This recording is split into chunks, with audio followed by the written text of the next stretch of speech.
السلام علیکم۔ شروع کرتا ہوں اللہ کے نام سے جو بڑا مہربان نہایت رحم کرنے والا ہے۔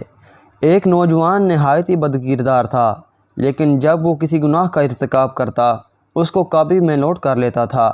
ایک دفعہ کا ذکر ہے، ایک عورت نہایت غریب، اس کے بچے 3 دن سے بھوکے تھے۔ وہ اپنے بچوں کی پریشانی برداشت نہ کر سکی۔ اس نے اپنے پڑوسی سے ایک عمدہ ریشم کا جوڑا ادھار لے لیا۔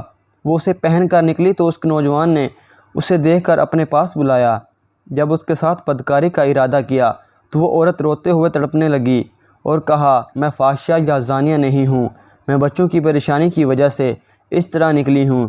جب تم نے مجھے بلایا تو خیر کی امید ہوئی۔ اس نوجوان نے اسے کافی درہم دے دیے اور رونے لگا اور گھر آ کر اپنی والدہ کو پورا واقعہ سنایا۔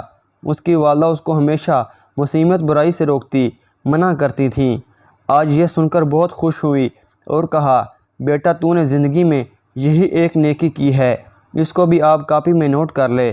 بیٹے نے کہا، کاپی میں اب کوئی جگہ باقی نہیں ہے۔ والدہ نے کہا، کاپی کے حاشیہ پر نوٹ کر لے۔ چنانچہ حاشیہ پر نوٹ کر لیا اور نہایت ہی غمگین ہو کر سو گیا۔ جب نیند سے بیدار ہوا تو دیکھا پوری کاپی سفید ہو گئی ہے، کوئی چیز لکھی ہوئی نہیں باقی رہی۔ پھر حاشیہ پر جو آج کا واقعہ نوٹ کیا تھا وہی باقی تھا اور کاپی کے اوپر کے حصے میں ایک آیت لکھی ہوئی تھی، بے شک نیکیاں برائیوں کو مٹا دیتی ہیں۔ اس کے بعد اس نے ہمیشہ کے لیے توبہ کر لی اور اسی پر قائم رہ کر مرا۔